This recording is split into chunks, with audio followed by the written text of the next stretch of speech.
Olá, seja bem-vindo ao podcast Africa Endocrino Papers. Aqui lhe mostramos como se manter atualizado em endocrinologia, mesmo que você tenha pouco tempo para estudar. Eu sou Ícaro Sampaio Eu sou Eric Trovão. Eu sou Renata Bussuan. e o tema hoje é Desafios da Terapia de Afirmação de Gênero, a perspectiva do endocrinologista. Eric, nós temos hoje uma convidada super especial para falar sobre terapia de afirmação de gênero. É a professora Renata Bussuan. Renata é a atual presidente da Sociedade Brasileira de Medicina Transgênero. Ela é também a coordenadora nacional da pós-graduação em endocrinologia da AFIA e a coordenadora do curso de medicina transgênero também da AFIA. Renata, é um grande prazer para a gente recebê-la aqui. Boa noite, Eric. Boa noite, Ícaro. Muito obrigada pelo Boa convite. Eu acho que vai noite. ser ótima essa oportunidade da gente poder conversar hoje sobre medicina transgênero. Seja bem-vinda, Maravilha. Renata. E a gente já vai aqui direto ao ponto, tá certo? A gente bem objetivo por aqui, Renata. Eric, vamos trazer uma Tá introdução sobre o tema. O que é a terapia de afirmação de gênero e qual é o papel do endocrinologista nesse processo? Então, Ícaro, o nome já está dizendo, né? Terapia hormonal de afirmação de gênero. Então, é quando a gente inicia algum hormônio, seja ele testosterona para os homens transgênero, estrógeno com antiandrogênico para a mulher transgênero, para a gente adequar o corpo, né, adequar as características sexuais secundárias daquele indivíduo à sua identidade de gênero. E, obviamente, o endocrinologista vai ter um papel muito importante, porque quem mais sabe lidar com hormônio é o endocrinologista. Né? A gente já tem experiência em fazer testosterona para homens cisgênero com hipogonadismo, experiência de fazer terapia hormonal da menopausa, de fazer terapia estrogênica para mulheres com insuficiência ovariana prematura, de fazer drogas antiandrogênicas para mulheres com hiperandrogenismo. Então, a gente já tem uma experiência com essas drogas, com esse tratamento. Então, quando chega o paciente transgênero para a gente, vai iniciar hormônio para ele, seja testosterona, seja estrógeno, é muito importante para que ele sinta que a sua biologia, que a sua composição corporal, que a sua voz, né, que as suas características estão mais próximo da forma como ele se enxerga ou ela se enxerga.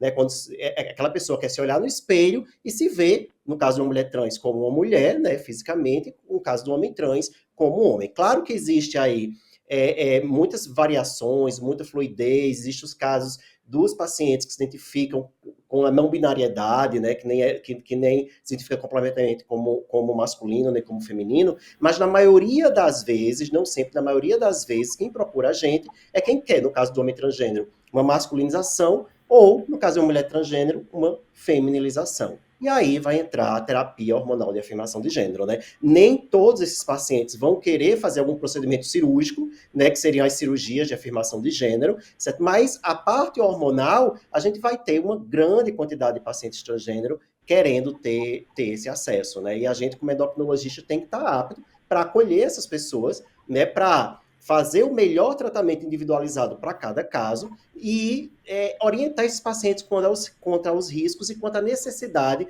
de acompanhamento contínuo. Se Perfeito, Renata Eric. gostaria de complementar alguma coisa. Não, acho que ele foi super completo. Renata. Realmente, o endócrino acaba sendo a primeira pessoa busca quando ela vai na internet, quando ela vai em busca de alguma informação, ou endócrino ou psiquiatra. Percebido que a busca pelo endócrino está cada vez maior, realmente. Isso. Perfeito, Renata. Avaliar nesse paciente, é necessário fazer algum tipo de estratificação de risco? Quais são os dados de anamnese, exame físico mais importantes em relação também ao histórico desse paciente? Enfim, faz um resumo aí do que é mais importante nessa avaliação pré-terapia hormonal de afirmação de gênero para o indivíduo trans.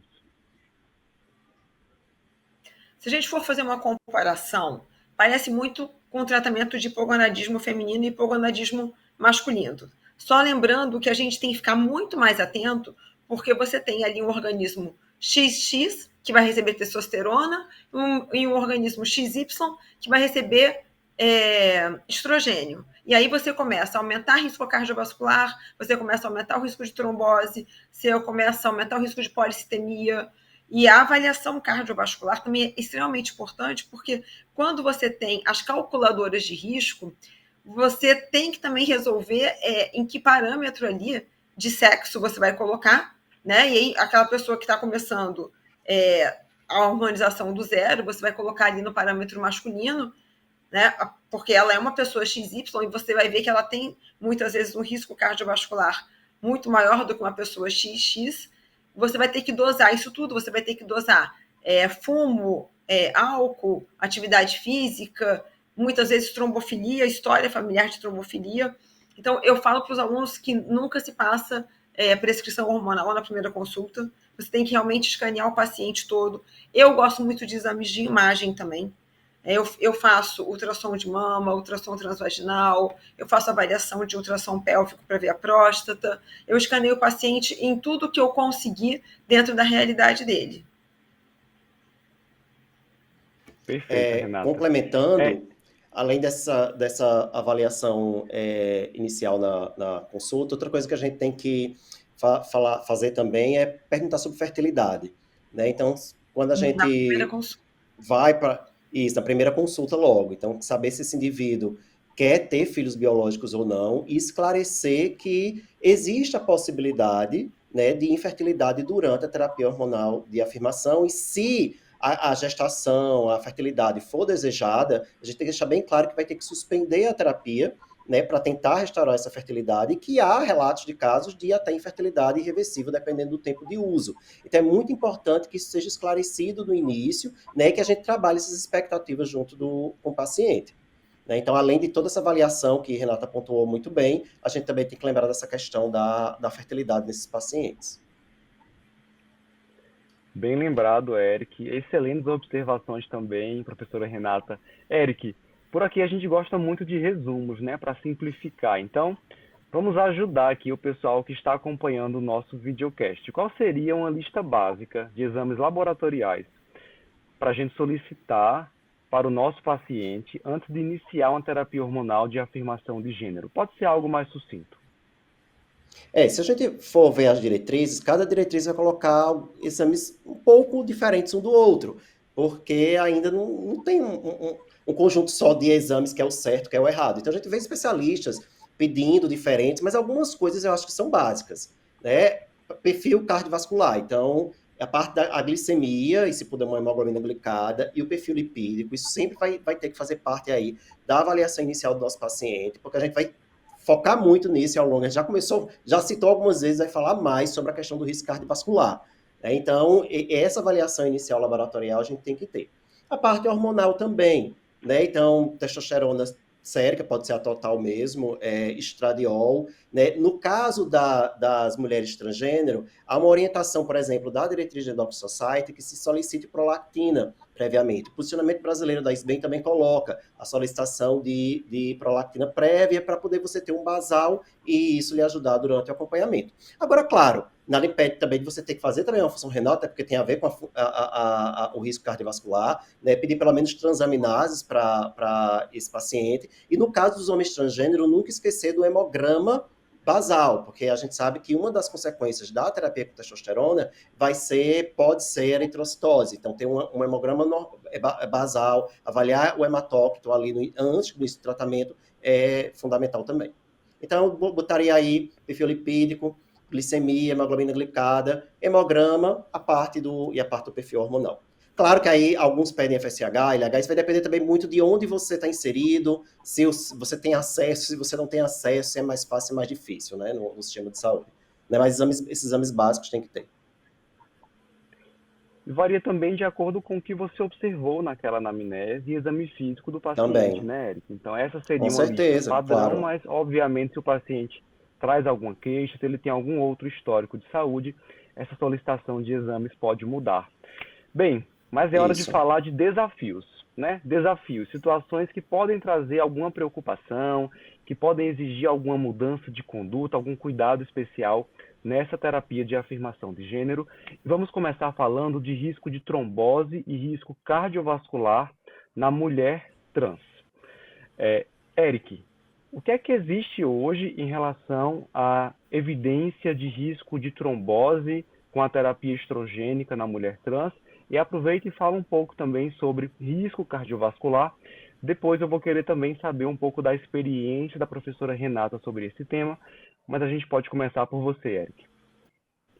Tá, em relação ao risco tromboembólico, vai ser maior na mulher transgênero utilizando estrógeno, certo? Então, aí não há dúvida de que esse risco vai aumentar, como a mulher cisgênero também, que está usando, seja um metinistradiol como método contraceptivo, seja uma terapia estrogênica, vai ter esse risco aumentado. Agora, o que é que a gente já sabe bem definido na mulher transgênero?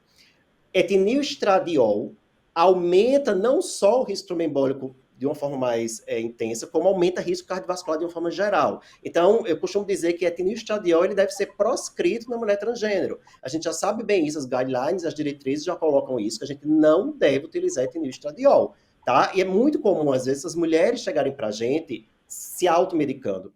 E é muito fácil comprar um contraceptivo hormonal na farmácia, não precisa de receita. E a gente sabe que a maioria dos contraceptivos tem etilneestradiol. Às vezes elas ainda fazem superdosagem, né? Então, assim, a gente tem que ter esse cuidado de orientar essas mulheres para não usarem, não se automedicarem. E a gente, na hora da nossa prescrição, a gente deve se ater ao uso do estradiol, seja o 17-beta-estradiol, seja o valerato de estradiol. Certo? Você pode fazer por via transdérmica ou via oral, mas temos que nos atentar para fatores de risco tromboembólicos. Se essa mulher já tem outros fatores de risco, a gente deve priorizar o uso da formulação transdérmica. De uma forma geral, se eu estou diante, por exemplo, de uma mulher com mais de 40 anos de idade, o ideal era a gente já fazer a terapia transdérmica, certo? E se ela também tiver outros fatores de risco cardiovascular, já fazer a terapia transdérmica.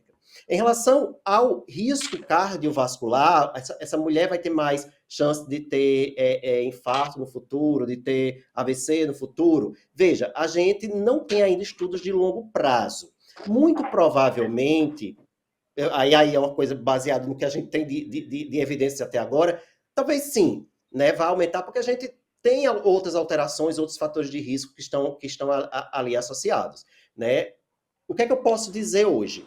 Tanto mulher transgênero como homem transgênero, independente da terapia hormonal de afirmação de gênero, tem maior risco cardiovascular do que a população cisgênero. E isso está associado a maiores índices de tabagismo, mais sedentarismo, o estresse de minoria, que sabidamente também é um fator de risco cardiovascular. Então, o indivíduo transgênero, seja homem, seja mulher, tem mais fatores de risco cardiovasculares. Então, o risco cardiovascular é maior. Se a terapia hormonal vai ser um fator a mais nesse conjunto de fatores de risco, né, a gente precisa de estudos de longo prazo. Tem muita evidência, alguns estudos observacionais, que até apontam que talvez sim, mas a gente ainda não pode afirmar. Então, o que é que a gente vai fazer? Controlar os fatores de risco que a gente sabe que pode controlar. Combater tabagismo, controlar peso, estimular a atividade física, controlar a pressão arterial, controlar a lipos, controlar a glicemia. Então, controla os fatores de risco, porque se a terapia hormonal aumentar o risco ou não, a gente já vai estar protegendo essa paciente ou esse paciente logo desde o início. Renata, agora eu quero saber um pouco da sua experiência em relação a esse risco da terapia estrogênica na mulher trans e a associação com trombose, principalmente. O que eu reparo muito, eu não sei se vocês têm essa experiência, são pacientes já tomando formulações quando chegam no consultório. Muitas vezes formulações injetáveis com estrogênio e progesterona. Isso aí já começa a ser um trabalho de você fazer uma educação, de tirar isso da paciente, que não é uma coisa fácil. Pacientes em uso de anticoncepcional também é muito comum. Agora, o paciente que usa o estrogênio transdérmico ou valerato estradiol em comprimido numa dose que eu sigo o guideline, eu não costumo ver trombose, de verdade. Agora, você colocar o paciente em gel transdérmico, apesar de ser muito bom, muitas vezes não é, dentro da realidade dele, financeiramente viável. Então, algumas vezes a gente acaba tendo que usar o estrogênio em comprimido, mas sempre fugindo do etilneestradiol. E aí eu realmente não tenho experiências de trombose, não. Eu tenho experiências de pacientes que, bem aderido ao tratamento, conseguem fazer toda a hormonização sem complicação. Perfeito, Renata. Eu acho que a gente consegue até falar sobre dois cenários diferentes na realidade, né? O risco de trombose e um possível risco cardiovascular na mulher trans que está fazendo um tratamento que não tem acompanhamento especializado, então está utilizando formulações que não são formulações recomendadas, e aqui de fato a gente tem um risco maior, principalmente relacionado à trombose. E uma outra questão, o outro lado, o risco naquela paciente que está de fato em acompanhamento especializado, fazendo um tratamento que segue as diretrizes. Acho que é isso que a gente trouxe aqui nessa discussão. E aí eu aproveito a professora Renata, eu quero saber agora sobre o homem trans. A gente lê algumas coisas de que a terapia com testosterona estaria associada a um aumento da pressão arterial, tem também um impacto em relação a perfil lipídico. O que é que de fato a gente sabe sobre saúde cardiovascular e risco cardiovascular no homem transgênero? Quando a gente fala em homem trans, é muito importante que você entenda que você está falando de uma pessoa X que está recebendo uma dose de testosterona, muitas vezes compatível com um homem cis. E aquele miocárdio, né, aquela pressão arterial, muitas vezes não está preparada para aquilo. O que eu vejo na prática? Eu vejo que quando eu coloco a testosterona em intervalos mais curtos, entre uma dose e outra, e a testosterona injetável, eu vejo às vezes a pressão subir um pouco, coisa que eu consigo reverter com espaçamento de dose. Eu percebo que se você deixa o paciente muito tempo sem retorno, eles fazem um aumento o encurtamento, na verdade, do intervalo de doses, e aí eles chegam sim no consultório hipertensos. O aumento de LDL e triglicerídeo é uma realidade. Acontece sim, e a diminuição do HDL também acontece. Por isso é muito importante a gente não liberar esse paciente, às vezes, para consultas muito distantes. Porque às vezes esse negócio da consulta ficar muito distante, a gente perde o controle da pressão arterial, perfil lipídico daquele paciente. Perfeito, Renata. Eric, o que é que a gente tem aí de evidência sobre esse tema? Qual é a tua experiência também lá no Hospital das Clínicas?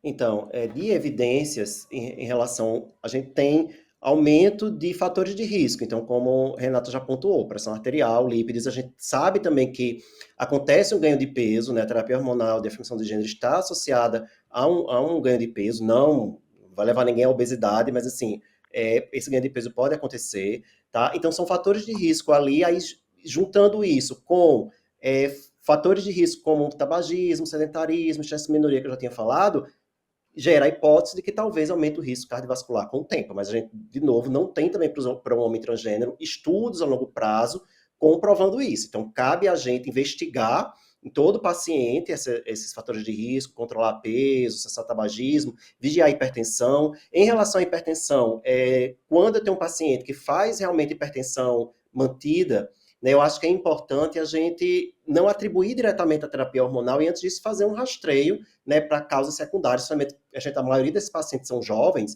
então se eu pegar ali um paciente de 20 e poucos anos, ele começa a fazer hipertensão sustentada, né, aí eu costumo fazer um rastreio também, esqueço por um momento a terapia hormonal, faço um rastreio para ver se não estou deixando passar nada e já atribuindo aqui dali a terapia hormonal de afirmação de gênero.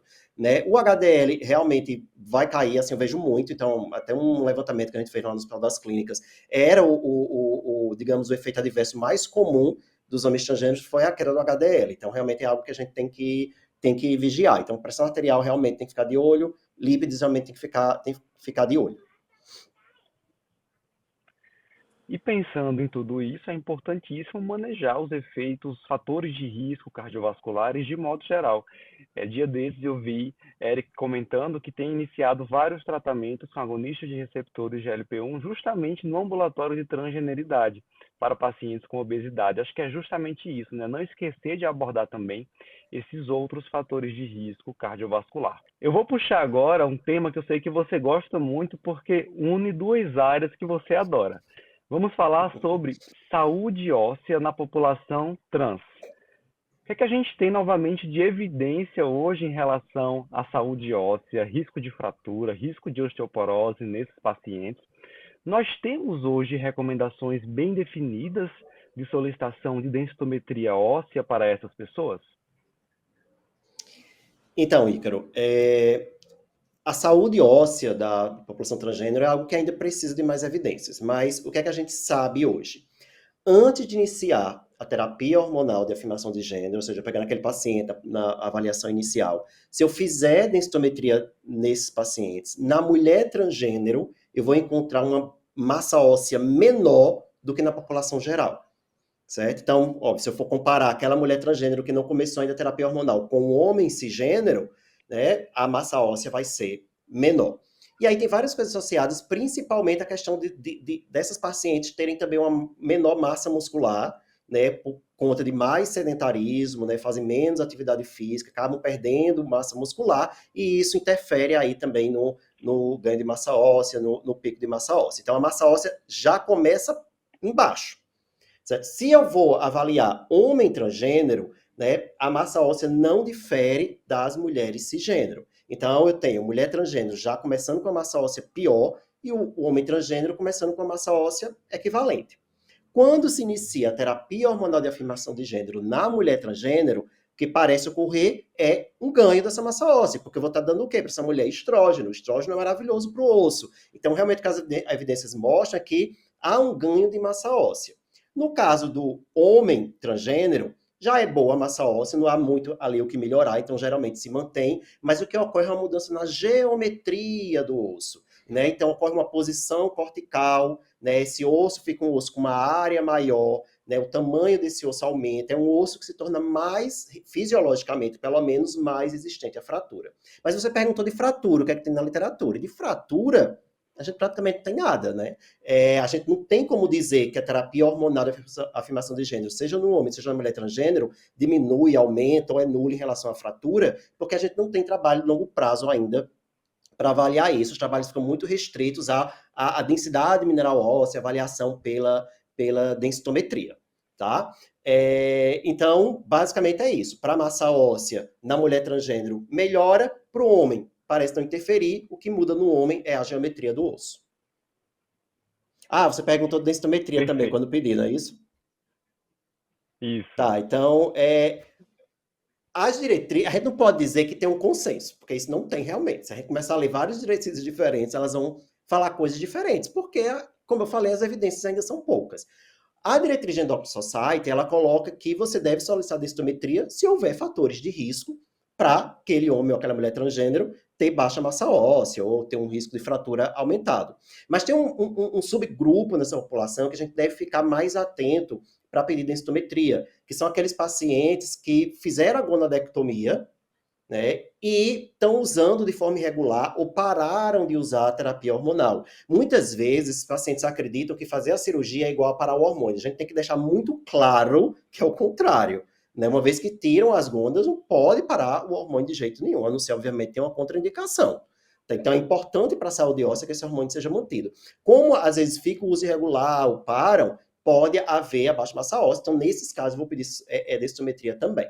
Se a gente pegar o posicionamento brasileiro da SBEM, eles orientam que todo homem, toda mulher transgênero, a partir dos 65 anos de idade, façam densitometria óssea, ou, se tiver outros fatores de risco associados, façam a partir dos 50 anos. Mas cada diretriz vai dizer uma coisa, cada autor vai dizer uma coisa. O que é muito importante? A gente individualizar, né, avaliar fatores de risco para fratura nesses pacientes, avaliar a idade, avaliar outros fatores de risco concomitantes. Se tiver a partir dos 40 anos, calcula o FRAX, aí vai cair na questão de eu vou usar o FRAX para o gênero masculino ou para o gênero feminino, ainda não há uma definição na literatura sobre isso, mas o que é que eu costumo fazer? Calcula para os dois gêneros, escolhe o pior, né? FRAX a gente sempre escolhe o pior resultado, tá? Então, assim, vamos fazer uma avaliação individualizada para definir naquele paciente se eu vou fazer uma densitometria óssea ou não. Isso é a experiência de Renata em relação a isso. Então, eu vejo alguns pacientes sumirem, algumas vezes do ambulatório, principalmente da AFIA, e aí o paciente mantém o bloqueador e não faz a reposição estrogênica. E aí começa a ver que aquele paciente, você faz uma densitometria até para mostrar para os alunos, está com uma massa óssea muito inferior ao esperado pela idade. Perfeito, Renata. Então, mais uma vez, aquela questão do risco associado ao uso de forma não adequada da terapia de afirmação de gênero. Mas agora, Renata, eu vou puxar você para uma discussão mais controversa, certo? Eu quero saber o que a gente tem hoje de dados em relação a risco de câncer relacionado à terapia hormonal de afirmação de gênero e gostaria de saber também como fica atualmente o rastreamento de neoplasias que são habitualmente rastreadas na população geral, como câncer de mama e câncer de próstata. Como fica esse rastreamento também na população trans? Fala um pouco das recomendações, da sua experiência sobre isso. Então, quando você pega uma mulher trans, ela vai ter mais risco de câncer de mama do que um homem cis. E um risco de câncer de mama muitas vezes equiparável a uma mulher cis, dependendo do tempo de hormonização que ela tem. Então, eu acho que a gente, seguindo a recomendação da Endocrine Society, tem também o protocolo Rainbow do Canadá, que é um protocolo muito bem escrito, e eu recomendo a gente fazer tanto os exames de imagem, ultrassom ou mamografia, dependendo da faixa etária, antes e durante o tratamento hormonal. Se você fizer esse protocolo, você diminui muito o risco de neoplasia mamária. Em relação à neoplasia cervical, aquele homem trans, né, que ainda tem útero, que tem colo, você deve sim manter o preventivo também para você, porque ele muitas vezes tem uma vida sexual que equivale a uma mulher cis em relação a risco de neoplasia de útero e de colo de útero. Em relação à próstata, né, as mulheres trans, elas têm que fazer o mesmo protocolo de um homem cis, de rastreamento de próstata a partir de 50 anos, como você faria num homem cis, como o protocolo brasileiro manda. Mama, mamografia e ultrassom de mama a partir da faixa etária de 45, 50 anos, pela Sociedade de Endócrino e pela Sociedade de Ginecologia.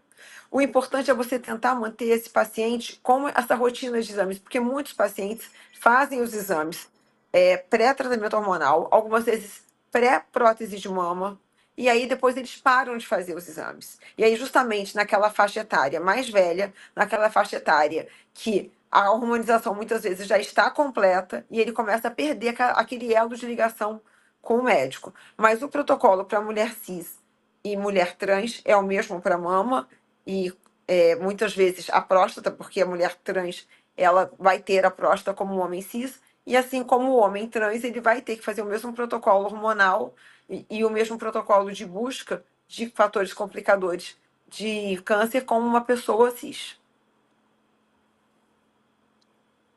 Maravilha. Eric, quer trazer mais algum dado a respeito sobre o tema? Em relação ao câncer de mama na mulher transgênero, a gente tem que se atentar, porque alguns estudos têm apontado que a idade é mais precoce do que nas mulheres cisgênero. Então, embora o risco não seja maior do que nas mulheres cisgênero, parece que há um diagnóstico mais precoce, né, uma idade mais cedo. Isso leva alguns autores a questionar se a gente não deveria começar o rastreio mais precocemente, tipo aos 40 anos de idade. Mas aí é uma questão ainda não definida, né? De uma forma geral, a gente realmente mantém ainda o rastreio de acordo com o Ministério da Saúde. Ter um cuidado também que muitas dessas mulheres transgênero vão ter prótese mamária.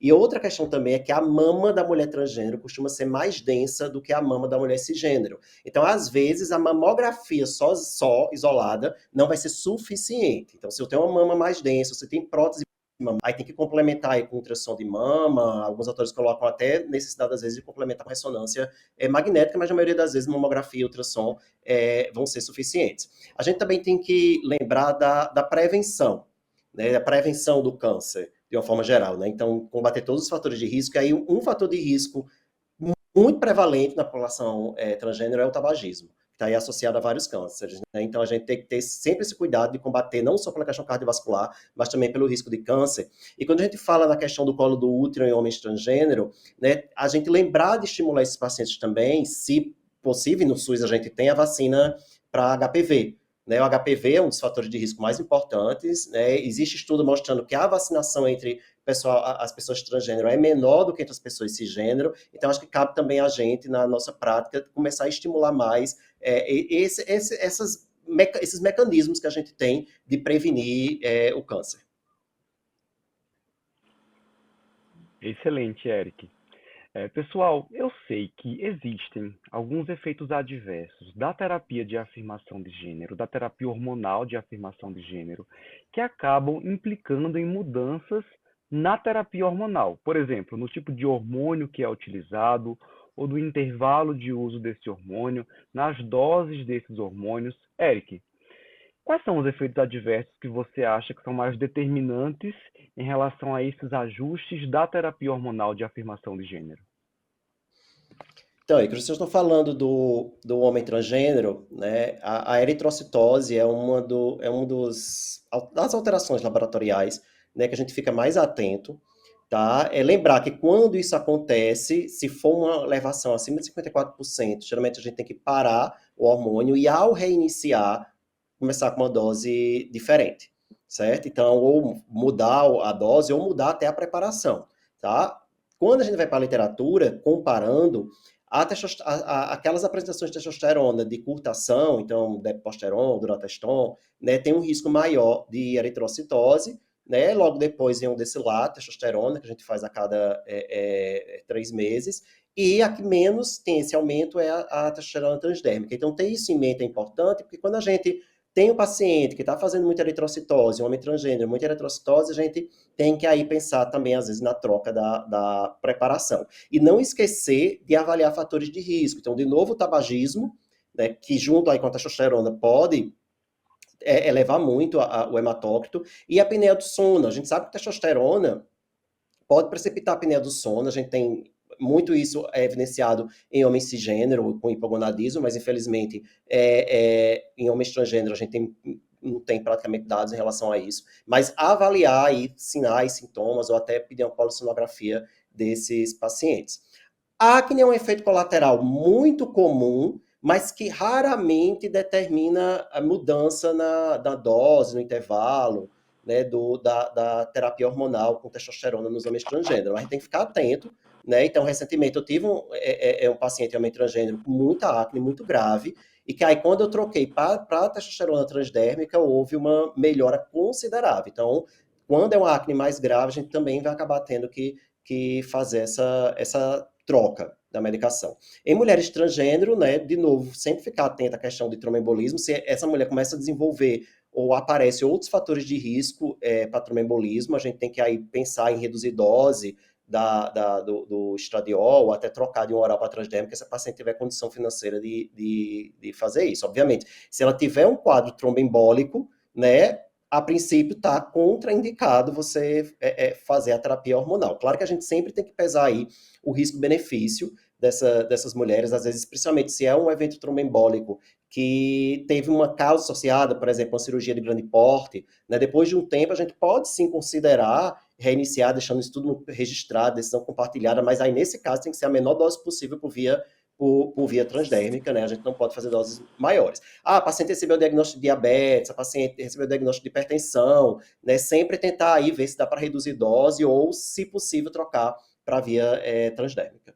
No caso de hiperprolactinemia, que acontece também nas mulheres transgênero, né? Se for uma elevação discreta, eu não vou preciso mudar a dose por conta disso. Agora, se é uma elevação mais alta, está levando essa mulher a galactorreia, essa galactorreia está atrapalhando, aí eu posso também reduzir dose, né, para tentar controlar. Mas na maioria das vezes é um aumento de prolactina medicamentoso, como a gente está acostumado a ver, que não necessariamente, ou seja, geralmente abaixo de 100, né? Então não necessariamente vai indicar que você mude a terapia hormonal. Em relação ainda das mulheres transgênero, um efeito adverso que tem que ser falado, não só nas mulheres transgênero, mas nas mulheres cisgênero, é o meningioma com o uso da ciproterona. Tá? Então, assim, doses mais altas de ciproterona têm sido associadas a meningiomas e há também relatos de casos em mulheres transgênero.